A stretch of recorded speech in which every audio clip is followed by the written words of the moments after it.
그러니까 우리의 신앙의 여정의 소망은 내가 얼마나 의지가 있고 결단이 있느냐 보다도 우리에게 필요한 건 하나님의 은혜예요.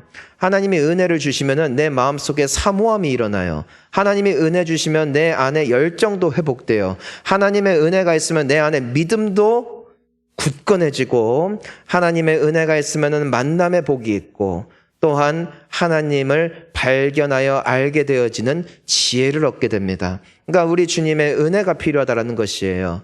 우리가 살아가는 모든 인생의 여정을 열기도 하시고 닫기도 하시는 하나님이 우리와 함께 하시는 이상 우리는 두려워할 것이 없습니다. 그러니 소망을 다시 한번 오늘 이 아침에 주님께로 두고 우리의 땅에 고정되었던 시선을 다시 하늘에 계신 하나님 아버지께로 고정함으로써 주님 주시는 약속과 소망 가운데 이번 한 주도 승리하실 수 있기를 예수님의 이름으로 축원합니다. 여러분, 우리가 이제는 뭐 다 컸죠? 키도 다 컸고, 이 아이들이 자랄 때, 키 클 때 보통 성장통이라는 게 있어요. 성장통. 그래서 막 무릎 아프다 막 그러는데, 그것 때문에 처음에 모를 때는 뭐 걱정하는데, 알면은 뭐 아유 그 성장통이다. 좀 심하면은 막 병원 가서 뭐 주사도 맞지만 병이 아니에요. 유익한 거예요. 얘가 쑥쑥 크고 있구나 하는 것을 우리가 발견하게 되죠. 우리가 몸만 커서 사람은 아니죠. 또 아이들이 자라면서 이제 사춘기를 지나갑니다. 사춘기를 통하여 자신의 어떤 정체성, 인생의 의미, 또 살아가는 이유 등을 고민하는 때가 오는 것이죠. 비로소 하나의 인격체가 형성되어지는 과정이 이 사춘기 시기를 통해서 이루어집니다. 그래서 이 사춘기 시기를 건강하게, 또 비록 힘들지만 잘 지나간 사람은 또 성인이 되어서도 건강한 자아를 가지고 살아가죠. 하지만 그때 좀 잘 못 지나가면은 그것이 평생 우리의 좀 올무가 되기도 하는 아픔을 겪기도 합니다. 그러니까 이 과정이 아프지만 힘들지만 저주는 아니라는 것이죠. 이것이 필요한 과정이고 또 유익한 과정임을 우리가 알고 있습니다. 여러분, 사춘기 지났다고 우리가 어른은 아니잖아요. 사실 젊었을 때는 작은 것에 의미 부여하고 또 때로는 상처도 입고 굉장히 불안해하기도 하는데, 그 시간이 지나면서 좀 사람이 좀 의연해지더라고요. 젊었을 때는 인생에 대해서 또 사랑에 대해서 책으로 간접적으로 또 지식을 쌓고 배운다면 그 진짜 인생의 지혜는 무엇을 통해서 쌓이든가 사실 책을 통해서 쌓이지는 않더라고요.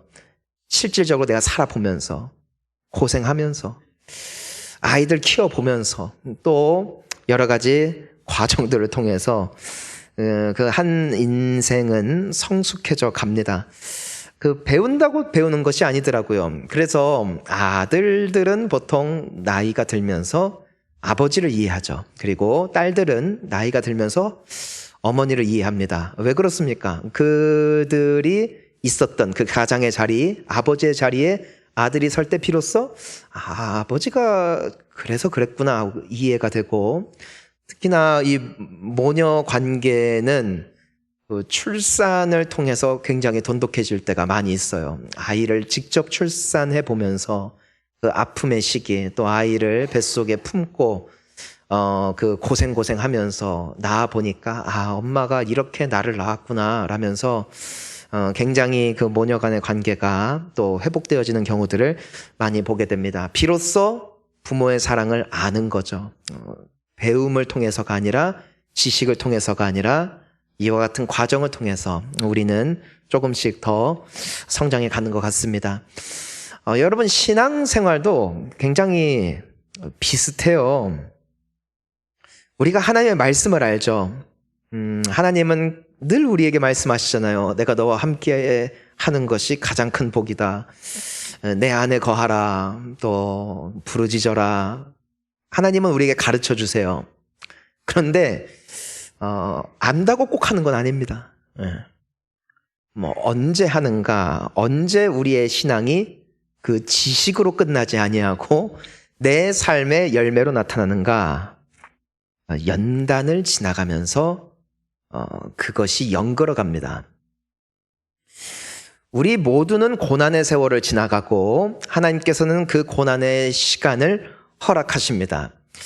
모세가 꿈이 있었어요. 그 이스라엘 백성들을 잘 인도해서 자유를 얻게 하는 것이 그의 꿈이었는데 그가 혈기왕성할 때 하나님은 그를 쓰지 않아요. 40년간 광야에서 잊혀진 자로서 연단되게 하시죠. 그래서 나중에 하나님이 부르실 때에는 아무런 힘도 능도 없지만 그저 하나님이 시키시는 대로 따라가는 지도자가 되었을 때 그가 꿈꾸었던 꿈이 완성이 된 것을 보게 됩니다.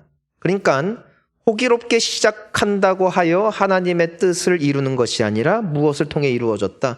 연단을 통해 순종을 배웠다. 연단을 통해 겸손을 배웠다는 것이죠.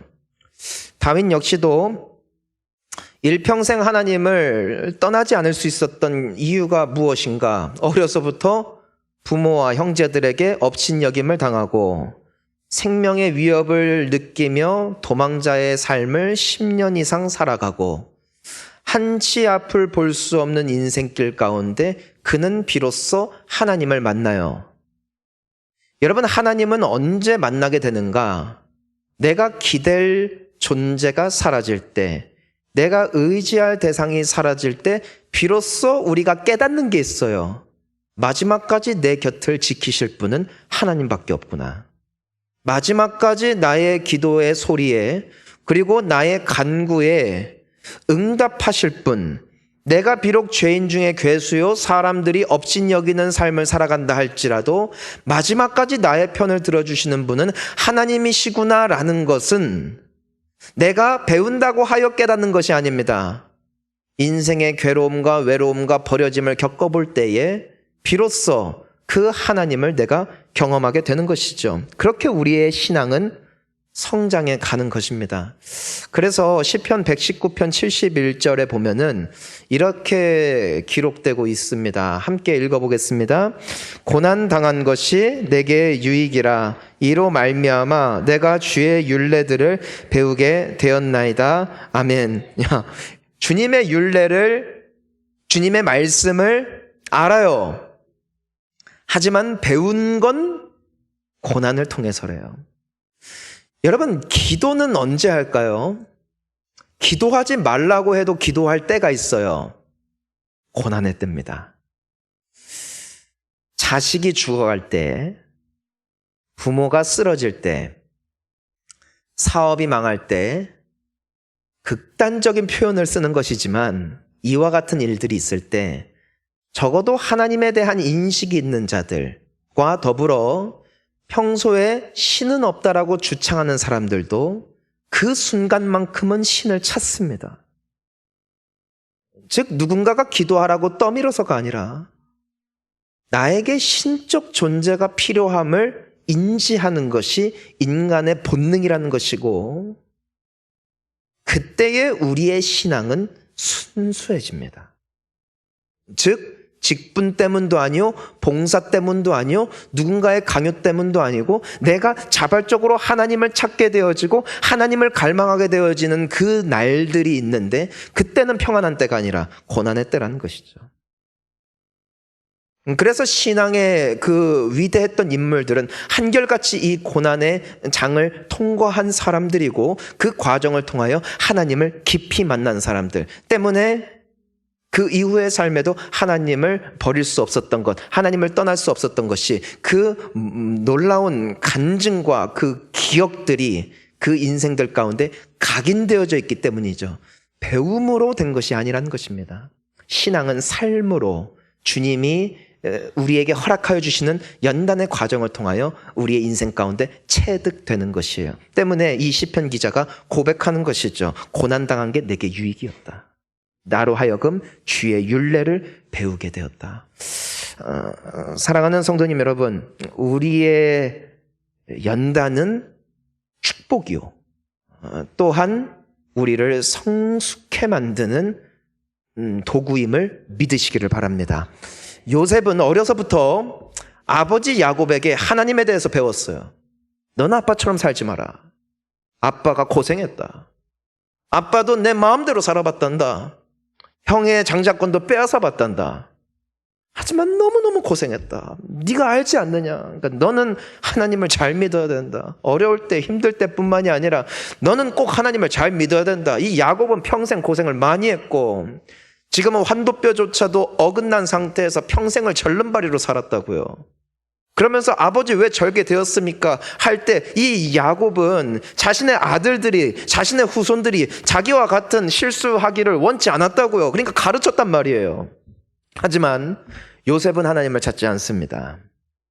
언제 동안은 아버지의 채색 옷을 입을 때까지는, 아버지의 그늘 아래, 아버지의 보호 아래 걱정할 것이 아무것도 없는 상태에서는 하나님에 대해서 배웠고 들었지만 그는 하나님을 찾는 사람이 아니었어요.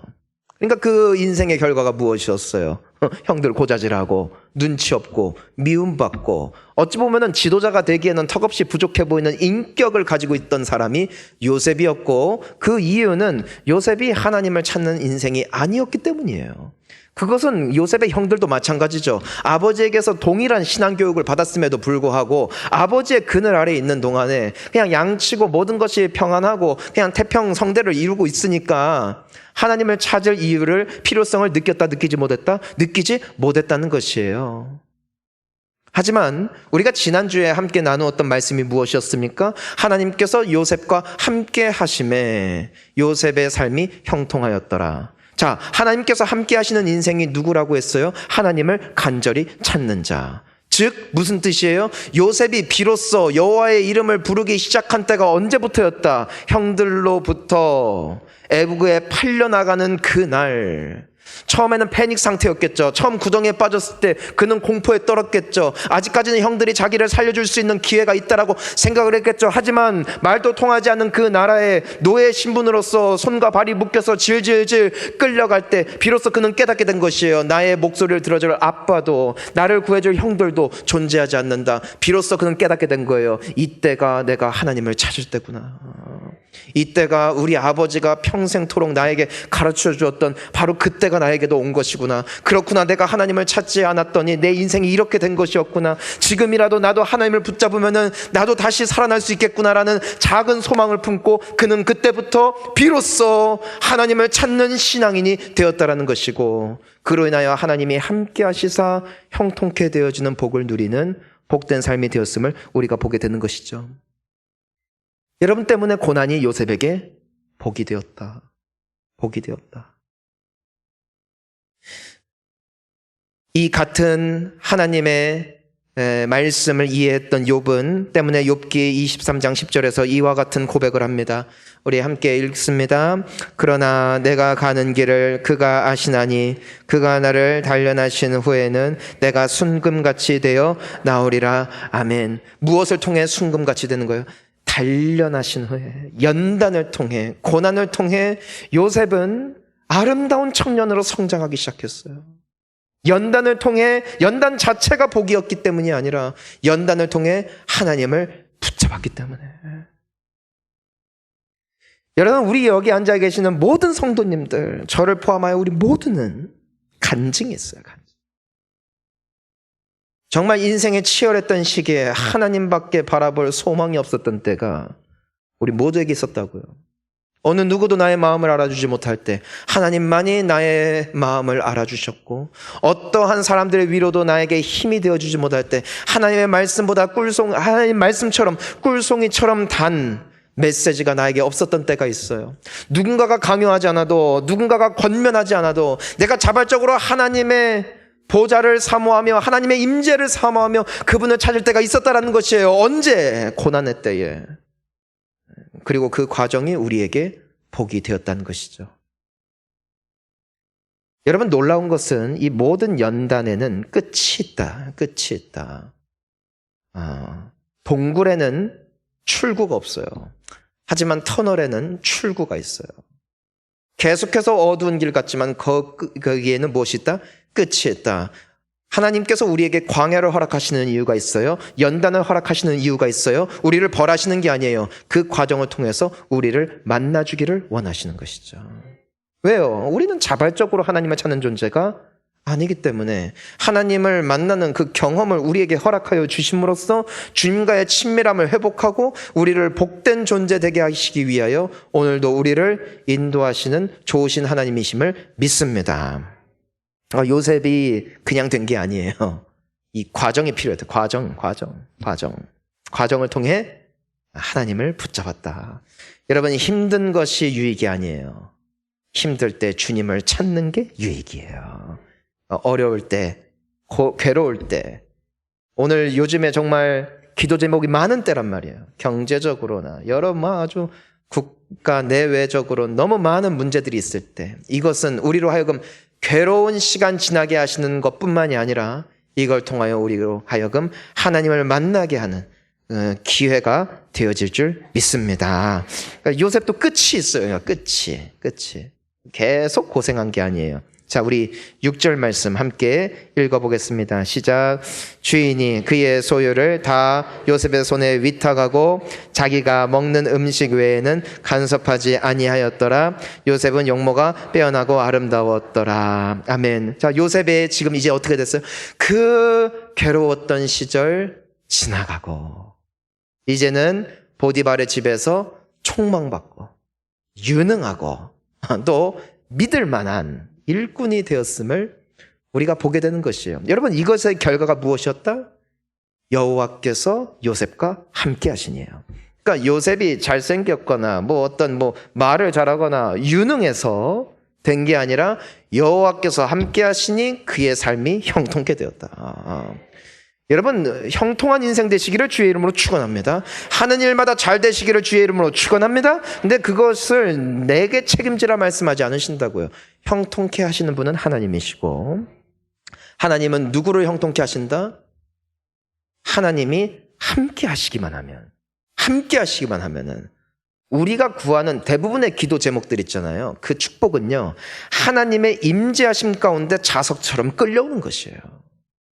내가 잡으려고 하는 게 아니라 내가 그냥 주님이 함께 하시는 인생만 된다면요, 형통은 따라오는 것이라고요. 그러니까 이 우리의 신앙의 싸움은 무엇이라고요? 하나님이 누구와 함께 하신다? 하나님을 찾는 자들과 함께 하신다. 그러니까 우리의 싸움은 무엇이다? 하나님을 찾는 거예요. 오죽하면 성경에 쉬지 말고 기도하라고 하겠어요. 오죽하면 다윗이 시편 1편 첫 번째 시편에서 복 있는 자는 주의 말씀을, 여호와의 말씀을 주야로 묵상하는 자래요. 공통점이 뭐예요? 계속해서 주님을 모시는 삶, 늘 성령의 충만함을 받으라, 술 취하지 말라, 이는 방탕한 것이니 오직 성령의 충만함을 받으라. 이 말의 뜻이 무엇이에요? 늘 하나님과 동행하고 늘 하나님을 가까이 하고 늘 기도하고 말씀 가운데 거하며 주님을 모신 삶을 살아라. 모시기만 하면 된다. 하나님이 나머지는 다 책임지실 것이다. 아멘. 그러니까 요셉이 원래 몇 년 전만 해도 형들에게 무시당하고 고자질하고 아주 아빠가 끌어안아 주지 않으면 어딜 가서나 버림받고 미움받던 그 청년이 시간이 지나니까 몇 년 지나서 한 7년 정도 지난 것 같아요. 지금 보니까 이제는 인정을 받고 사랑을 받고 존귀한 인생이 되었음은 그가 위대하기 때문이 아니라 연약한 요셉이었지만 하나님을 찾기 시작했고 하나님을 붙잡기 시작하자 하나님이 그의 삶을 복되게 하셨다는 것이죠. 저는 이 동일한 은혜가 우리 사랑하는 모든 성도님들 가운데 나타날 수 있기를 주의 이름으로 축원하는 것입니다. 여러분, 그런데 우리가 기억해야 되는 건 뭐냐면은 고난의 때, 연단의 때에는 시험에 드는 이가 없습니다. 죄에 빠지는 이도 없습니다. 왜요? 간절하기 때문에.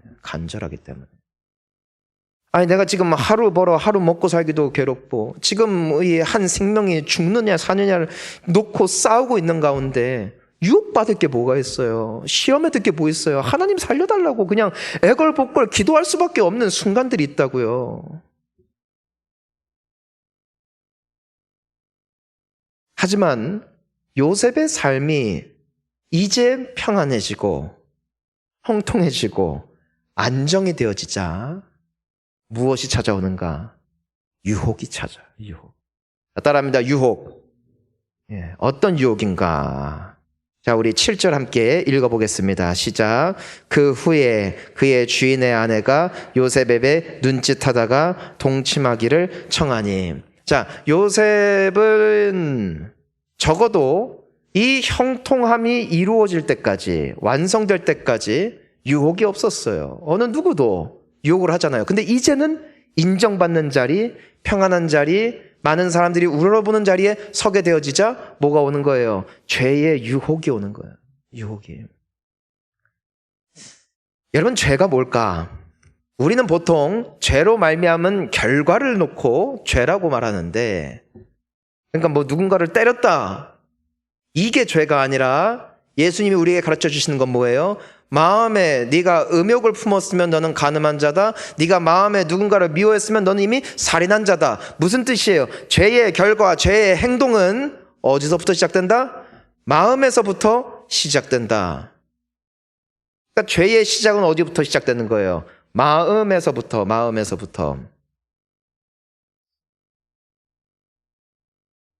우리가 살아가면서 이게 정말 중요한데요. 내가 연단 중에 있잖아요. 인생이 팍팍하잖아요. 정말 인생이 간절하잖아요. 그러면은 정말 하나님 앞에 중심을 잡기 위한 몸부림이 있습니다. 왜요? 가진 게 없으니까. 하나님 외에 소망이 없으니까. 진짜 그분이 역사해 주시지 않으면은 내 인생에 내 생각대로 안 되는 것이 너무나 많음을 깨닫게 되니까. 그런데 죄의 유혹은 어디서부터 오는가?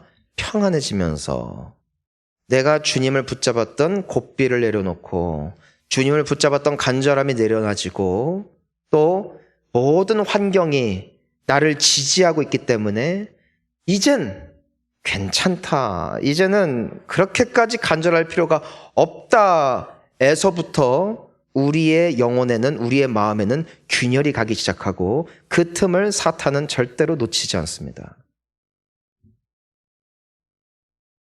이상해요. 어려울 때는 그렇게 기도하는데, 그렇게 예배 드리지 말래도 알아서 헌신하고 기도하는데, 왜 그토록 어려웠던 일들이 다 지나가고 평안해지면 느슨해질까? 우리 본능 같아요. 여러분, 이것은 요셉에게만 찾아오는 위기가 아니에요. 모두에게 찾아오고 더 다윗에게도 찾아왔죠. 우리가 알고 있는 다윗의 대표적인 죄가 뭐예요? 밧세바 간음 사건이죠. 여러분, 근데 간음 사건 자체가 죄냐? 아니에요. 그 죄는 어디서부터 시작됐을까요? 어디서부터?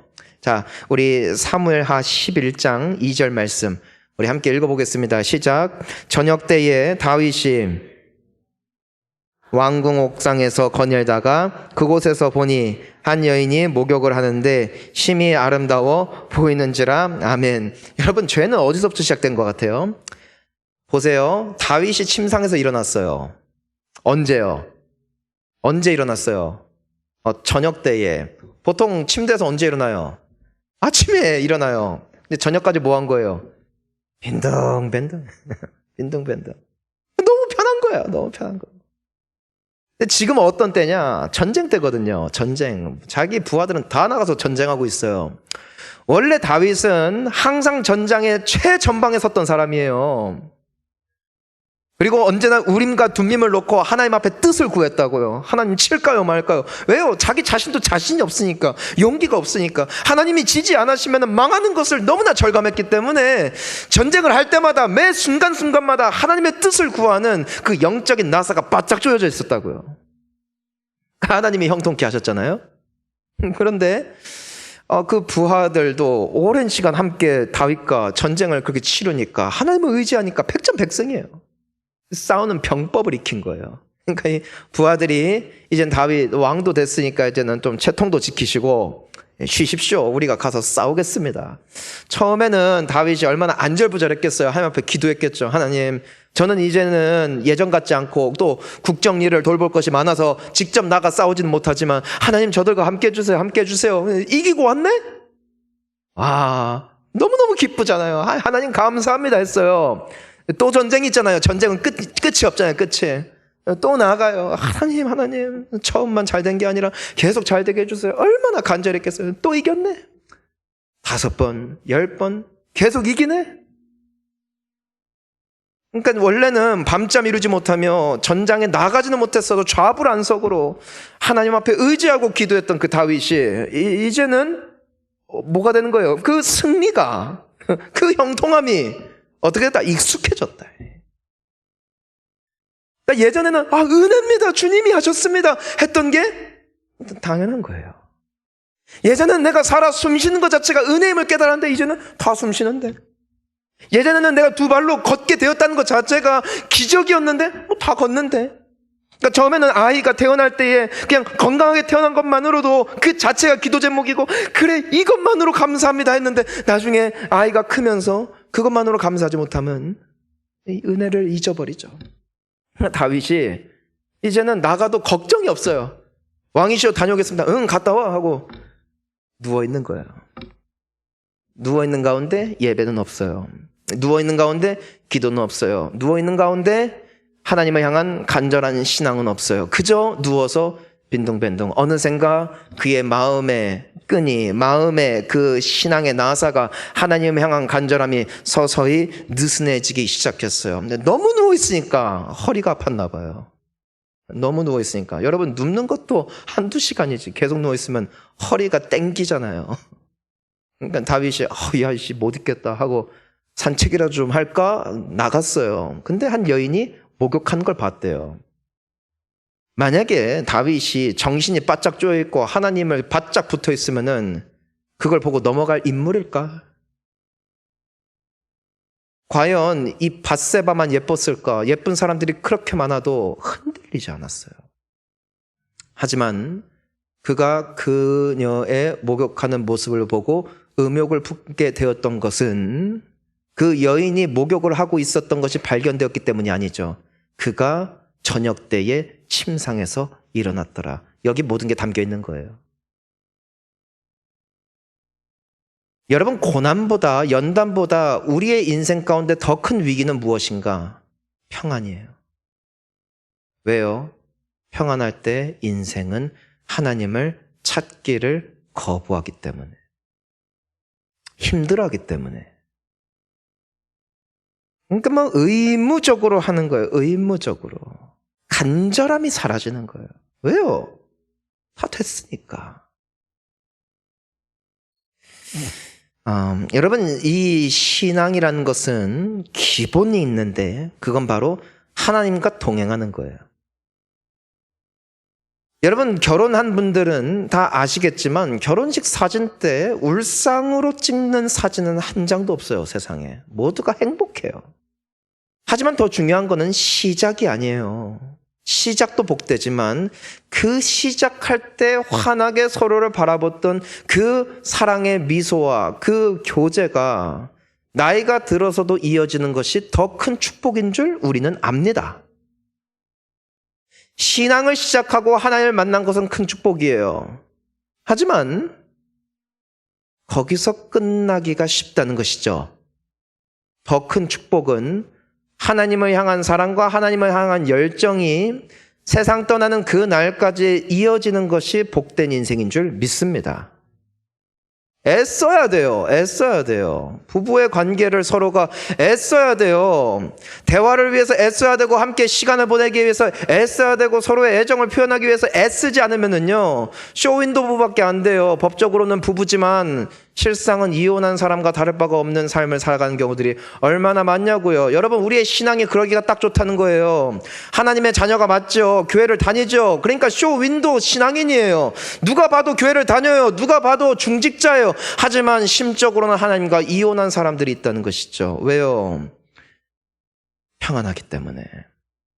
더 이상 기도 제목이 없기 때문에, 간절함이 없기 때문에.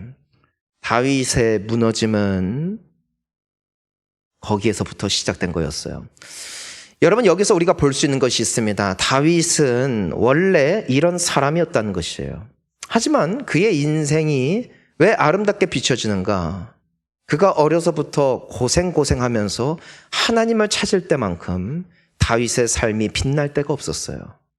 그는 마지막 인생의 순간까지도 이런 실수를 통하여 깨닫는 것이죠. 나는 하나님 없으면은 진짜 사울 왕이나 이 역대 왕들 중에 타락했던 사람들과 내가 다를 바 전혀 없는 죄인 중에 괴수라는 것을 그는 무엇을 통해서 깨닫는 거예요? 이 실패를 통해서 경험하는 것이죠. 그리고 여호와 경외하기를 드디어 비로소 배우게 되었기 때문에 그는 남은 인생 동안에 하나님을 떠나지 않았어요. 왜냐하면 밧세바 사건으로 고생을 너무 많이 했거든. 사랑하는 성도님 여러분, 평안할 때 하나님을 가까이 하시기를 주의 이름으로 축원합니다. 안 그러면 훅 가요, 훅 가. 인생은 정말 훅 가요. 이번에도 국가대표 축구 난리잖아요, 난리. 그렇게 칭송받고 그렇게 사람들의 환영을 받던 사람이다 할지라도 그 실수 하나로 이미지가 완전히 너무나 좀 안타까울 정도로 여러분, 다윗은 한순간에 무너졌어요. 우리도 하나님 안 붙잡잖아요. 한순간에 무너질 거예요. 이것을 우리가 경계해야 돼요. 경계.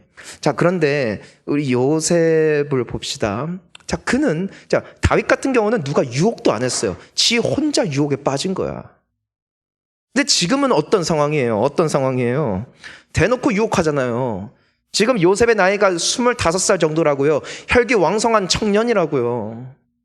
어쩌면 그 욕구가 아주 가장 심할 때 대놓고 지금 유혹을 하고 있다는 것입니다. 그런데 요셉의 귀함은 여기에서 나타나는 것이죠. 우리 8절과 9절 말씀 함께 읽습니다. 시작.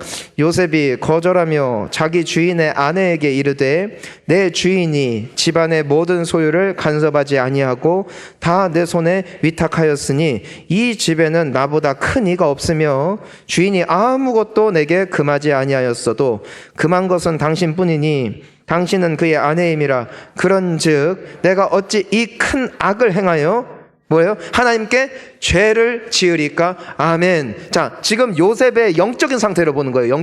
그가 지금 표현하는 이 표현, 고백을 보지 말고요. 요셉이 지금 어떤 영을 가지고 있느냐? 그의 영성은 지금 이 집에는 나보다 큰 이가 없다. 성공을 이루었고 평탄함을 이루었고 어느 누구도 건들 수 없는 위치에 올랐지만 그의 영성, 그의 영적인 나사, 영적인 고삐는 여전히 바짝 조여 있었다. 여전히 하나님을 찾고 하나님을 경외하고 하나님을 두려워하는 때문에 내가 어찌 이 큰 악을 행하여 하나님께 죄를 지으리까? 라는 신앙 고백이 나왔음은 그는 성공 속에서도 여호와 하나님 붙잡기를 늦추지 아니한 때문에 하나님을 떠나고 느슨해질 수 있을 결국 나락으로 떨어진 수많은 실패한 성경 속의 인물과 같이 되지 아니하고 담대하게 맞서 싸울 수 있었던 이유가 바로 여기에 있다는 것입니다. 여러분, 다니엘을 보면은 그가 10대에 포로로 끌려왔을 때 그의 인생은 개차반 인생이 되었기 때문에 그의 친구들과 더불어 하나님을 간절히 찾았어요. 그래서 우리는 그의 이야기에 대해서 잘 알고 있어요. 하지만 다니엘이 마지막까지 존귀했던 이유는 어디에 있습니까? 우리가 성경에 나와 있는 다니엘이 사자굴에 던져지던 그 사건을 기억하고 계실 거예요. 왜 사자굴에 던져집니까? 왕이 조서에 도장을 찍었거든요. 한 달 동안에 왕 외에 어떤 신에게라도 절하거나 기도하는 자는 사자굴에 던져버릴 것이다라는 조서가 찍힘을 다니엘이 알고도 뭐라고 기록되어 있습니까? 그가 늘 하던 대로 습관대로 하루에 3번씩 예루살렘을 향하여 창을 열어놓고 하나님 앞에 감사하며 기도하였더라. 당시 다니엘의 나이는 80대예요. 정권이 4번이 바뀌었어요. 정권뿐만이 아니라 국가 자체가 바뀐 적도 있어요. 하지만 다니엘은 그럼에도 건재했어요. 성경은 그의 지식과 지혜와 경험을 주목하고 있지 않아요. 훌륭하고 위대한 사람들은 이 세상에 많이 있습니다. 하지만 그가 전대미문의 성공과 형통함을 누렸던 이유가 무엇이다? 그가 젊었을 때뿐만이 아니라 괴로웠을 때뿐만이 아니라 성공하여 총리로서 승승장구하며 많은 사람들이 떠받들고 모든 부와 명예를 거머쥔 자리에 섰을 때에도 그는 80이 넘어서도 뭐했다? 하나님 앞에 3번 시간을 구별하여 기도하는, 하나님을 향한 영적인 나사와 고삐를 늦추지 아니하고 끝까지 달려갔던 인생 때문에 하나님이 그의 삶을 축복하셨습니다.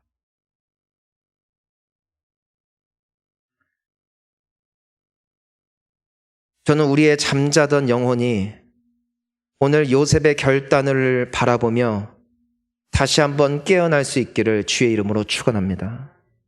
이때가 주님을 찾을 때요. 이때가 주님을 부를 때예요. 여러분, 사람 관계가 비슷하더라고요. 좋은 관계일 때 더 잘해야 되더라고요. 그쵸? 나한테 잘해줄 때, 웃어줄 때, 또 잘 도와줄 때 그 사람을 더 귀하게 여겨줘야 되더라고요. 당연한 마냥 지내다 보면은요, 어느샌가 끊어져요. 그럼 회복하기 힘들어요. 주님은 얼마나 좋은 분이세요. 우리에게 은혜 주시는 분이시고, 우리와 함께 하기를 원하시고, 우리를 복주기를 원하시는 좋으신 하나님. 그래서 우리가 이러고 사는 거죠. 복 주실 때 잘하기를 축복합니다. 요셉처럼, 다니엘처럼 말이에요. 다윗처럼 늦장 부리다가는 나도 무너질 수 있음을 기억하며, 이제 우리 내일부터 특세가 있잖아요. 여러분 별로 기도할 거 없죠? 요즘에. 이때가 위험한 때예요. 고난의 때보다 평강의 때가 위험한 거예요. 다시 한번 오늘 말씀을 통하여서 신앙의 고삐를 바짝 당기고 새벽을 깨우고 간절히 기도함으로 다시 한번 우리 주님 안에서의 형통이, 축복이 과거의 미담이 아니라 오늘 나의 간증이요 미래에 더 풍성한 열매가 되어지는 우리 귀한 성도님들 되어질 수 있기를 예수님의 이름으로 축원합니다. 우리 함께 기도하시겠습니다.